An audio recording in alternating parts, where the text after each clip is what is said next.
বিসমিল্লাহির রহমানির রহিম। আসসালামু আলাইকুম। আমার চ্যানেল হ্যাপি কুকিং শর্টসে আপনাদের সবাইকে ওয়েলকাম জানাচ্ছি। আশা করি সবাই অনেক ভালো আছেন। আজকে তৈরি করে দেখাবো গরুর বট অথবা ভুঁড়ি ভুনার রেসিপিটা। তার আগে বলে দিচ্ছি, আমার চ্যানেলের ভিডিওগুলি যদি আপনাদের ভালো লাগে তাহলে অবশ্যই চ্যানেলটিকে লাইক, শেয়ার এবং সাবস্ক্রাইব করে পাশে থাকবেন। তো চলুন দেখে নেওয়া যাক কীভাবে তৈরি করছি আজকের রেসিপিটা।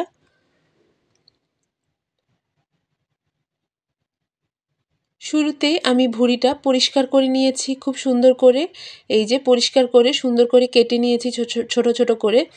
যারা ভুঁড়ি পরিষ্কার করতে পারেন না তারা কিন্তু ইউটিউবে দেখে নিতে পারেন, এরকম অনেক ভিডিও রয়েছে ইউটিউবে। এছাড়াও বিভিন্ন সুপার শপগুলিতে পরিষ্কার অবস্থায় ভুঁড়ি পাওয়া যায়, ওখান থেকে কিনে এনেও রান্না করতে পারেন। আমি সবার আগে ভুঁড়িটাকে সেদ্ধ করে নেব পানি দিয়ে। ভুঁড়ি সেদ্ধ হতে কিন্তু অনেক সময় লাগে। আমি 40 মিনিটের মতো এরকম হাঁড়িতে সেদ্ধ করেছি 80% পর্যন্ত। আমি এখানে হলুদ আর লবণ দিয়ে সেদ্ধ করছি। আপনাদের যাদের প্রেশার কুকার রয়েছে প্রেশার কুকারে 2-3টা সিটি দিয়ে নিলেই হবে, কিন্তু খুব কম সময়ে সেদ্ধ হয়ে যাবে। এই পর্যায়ে আমি এটাকে হাই টু মিডিয়াম হিটে রেখে ঢাকনা দিয়ে সেদ্ধ করে নেব 40 মিনিট পর্যন্ত। 40 মিনিট পর আমি এটাকে চুলা থেকে নামিয়ে নিয়েছি। এই পর্যায়ে আমি দেখিয়ে দিচ্ছি কি কি মশলা ব্যবহার করেছি এই রান্নাটাতে আজকে। এখানে আমি 3টা তেজপাতা নিয়ে নিয়েছি, 2টা লাল মরিচ নিয়েছি, 1 চামচ আস্ত জিরা, একটা কালো এলাচ, 4-5 টুকরো দারুচিনি, 5-6টি এলাচ এবং 5-6টি করে লবঙ্গ ও গোলমরিচ নিয়ে নিয়েছি। এখানে সর্ষের তেল নিয়েছি এরকম একটা ছোট কাপের 1 কাপ, আপনারা চাইলে সাদা তেলও ব্যবহার করতে পারেন। আদা রসুন জিরার পেস্ট নিয়ে নিয়েছি 2 টেবিল চামচ পরিমাণ করে। এই রান্নাটাতে কিন্তু মশলাটা একটু বেশিই যায়। এখানে আমি ধনে গুঁড়া নিয়ে নিয়েছি 2 টেবিল চামচ পরিমাণ। নিয়ে নিয়েছি হলুদের গুঁড়া 1.5 টেবিল চামচ পরিমাণ, যেহেতু আমরা আগেই ভুঁড়িটা সেদ্ধ করার সময় একটু হলুদ ব্যবহার করেছি। এখানে মরিচের গুঁড়ি নিয়েছি 2 টেবিল চামচ, আপনারা আপনাদের টেস্টের অ্যাকর্ডিং নেবেন। স্বাদ মতো লবণ নিয়ে নিয়েছি। নিয়েছি 1 কাপ পরিমাণ কুচনো পেঁয়াজ। পেঁয়াজটা কিন্তু এই রান্নাটাতে একটু বেশি প্রয়োজন পড়বে। তো চলুন দেখে নেওয়া যাক কীভাবে রান্নাটা করছি।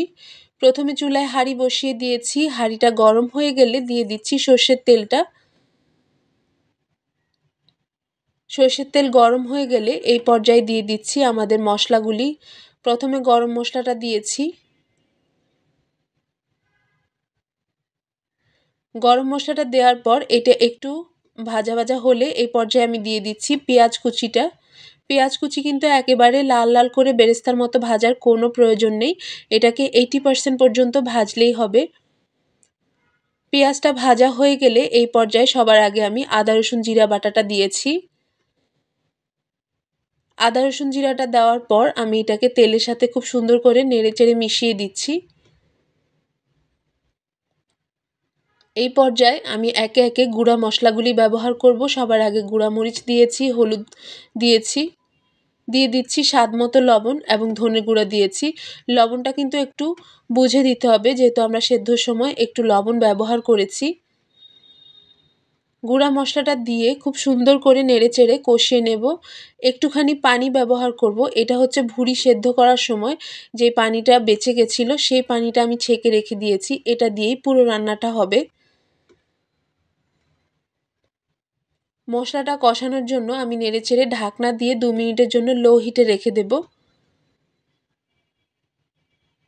2 মিনিট পর দেখেন আমাদের মশলাটা কিন্তু খুব ভালো মতো কষানো হয়ে গেছে, তেলটা উপরে উঠে এসেছে। এই পর্যায়ে আমি সেদ্ধ করে রাখা ভুঁড়িটা অ্যাড করে দিচ্ছি। মশলার সাথে এটাকে খুব ভালো মতো মিক্স করে নিচ্ছি নেড়েচেড়ে। এই পর্যায়ে আমি ঢাকনা দিয়ে এটাকে 6-7 মিনিটের জন্য মিডিয়াম হিটে রেখে রান্না করব।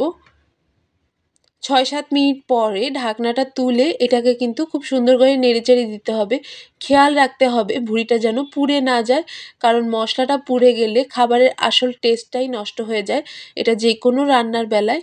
এখানে আমি একটু আলু ব্যবহার করছি, আমার ফ্যামিলিতে আলু খুব পছন্দ করে সবাই, সেই জন্য আলুটা দিয়েছি। আপনারা চাইলে স্কিপ করতে পারেন। এছাড়াও আমি কিন্তু এটাকে ভুনা করছি, ভাজি করছি না। যদি ভুড়ি আপনারা ভাজি খেতে চান সেক্ষেত্রে কিন্তু আলুটা দিবেন না। আমি এটাকে মাখা মাখা করব বলেই আমি একটু আলু ব্যবহার করেছি। আলুটা দিয়ে এটাকে সুন্দর করে কষিয়ে নিচ্ছি প্রায় 10 মিনিটের মতো। এই পর্যায়ে আমি বাকি পানিটাও ব্যবহার করছি। এই পানিতেই আমার আলু এবং ভুড়ি পুরোপুরি সেদ্ধ হয়ে যাবে, রান্না হয়ে যাবে। আমি এটাকে ঢাকনা দিয়ে হাই টু মিডিয়াম হিটে রেখে 5 মিনিটের জন্য রেখেছিলাম। 5 মিনিট পর ঢাকনাটা খুলে নেড়ে দিয়েছি। দেখেন পানিটা কিন্তু শুকিয়ে এসেছে। এই পর্যায়ে চুলার হিটটা কিন্তু বাড়িয়ে দিতে হবে।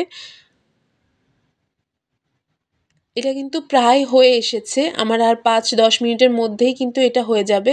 আমি ঢাকনা দিয়ে আরও 6-7 মিনিটের জন্য রেখে দিয়েছিলাম। এই যে দেখেন আমাদের ভুড়িটা কিন্তু একেবারেই রেডি হয়ে গেছে। এই যে আমি দেখাচ্ছি তেলটা কিন্তু বের হয়ে আসছে, পানিটা শুকিয়ে গেছে। এই পর্যায়ে আমি এটাকে নামিয়ে নিচ্ছি। ডিশ আউট করে নিচ্ছি আমাদের আজকের ভুড়ি ভুনার রেসিপিটা। এই যে দেখেন এটা কতটা সুন্দর হয়েছে। এটা কিন্তু খেতেও অনেক বেশি টেস্টি হয়েছে। আপনারা বানিয়ে খাবেন বাসায় অবশ্যই, এবং কমেন্টে লিখে জানাবেন কেমন হলো। ততক্ষণ পর্যন্ত ভালো থাকবেন, সুস্থ থাকবেন। আল্লাহ হাফেজ, টাটা, থ্যাঙ্কস ফর ওয়াচিং।